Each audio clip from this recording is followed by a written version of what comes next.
அன்புக்குரிய சில உறவுகளை இன்றைக்கி ஏர்லி மார்னிங் நேரத்தில் வந்து டியூஷன் போயிட்டு பசங்கள்லாம் போவாங்க. அவங்க கையில் பேரண்ட்ஸ் வந்து வண்டி கொடுத்துட்றாங்க. வண்டி கொடுக்கறதில்ல, கொண்டு போய் இறக்கி விட்டுட்டு மறுபடியும் கூட பிக்கப் பண்ணிட்டு வந்துடலாம். இல்லைன்னா பொறுப்பாக ஓட்டிகிட்டு போகணுங்கிற அளவுக்கு அவங்கக்கிட்ட கொஞ்சம் கடுமையாக பேசி கொஞ்சம் ரெடி பண்ணி விடணும். ஏன்னு கேட்டிங்கன்னா இன்னைக்கு காலையில் 3 2 வீலர் பூரா காலையில் டியூஷன் போயிட்டு இப்படி போகிறவங்க போயிட்டுருக்குறாங்க. ஒருத்தருக்கு ஒருத்தர் ஜிக்ஜாக் மாதிரி போட்டுட்டு வண்டியை ஓட்டிகிட்டு போகிறாங்க. இந்த ஜிக்ஜாக் மாதிரி போடும்போது ஒருத்தன் வண்டி இன்னொருத்த வண்டியில் மாட்டுறக்கான சான்ஸ் இருக்குது, அடிக்கிறக்கான சான்ஸ் இருக்குது.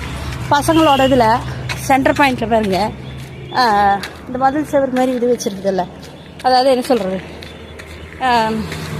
தடுப்பு வச்சுருக்காங்க இல்லையா, இந்த இதில் தலை அடிபட்டா என்ன ஆகிறதுன்னு யோசனை பண்ணிக்கணும். சட்டுன்னு விழுகிறவங்க ஃபோர்ஸ் எப்படி இருக்குதோ அதுக்கு தகுந்த மாதிரி கீழே விழுந்தா என்ன ஆகிறது.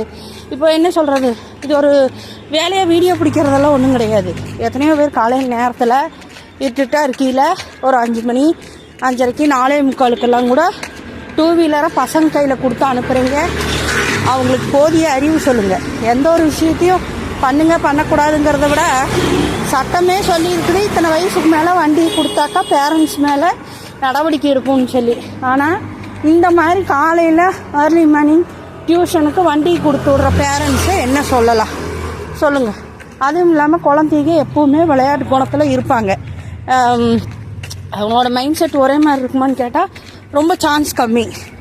இப்போ காலையில் 2 வீலர் கொடுத்து விட்ற பேரண்ட்ஸு கவனம். உங்களுடைய குழந்தையினுடைய ஃப்யூச்சருக்காக தான் நேரத்தில் டியூஷன் சேர்த்துறீங்க, அதுக்காக தான் படிக்க வைக்கிறீங்க. ஆனால் இந்த மாதிரி அவங்களுக்குள்ளே விபத்து ஏற்படுத்திக்கிறதுக்கான சான்ஸ் இருக்குது. கவனம் கவனம் கவனம்.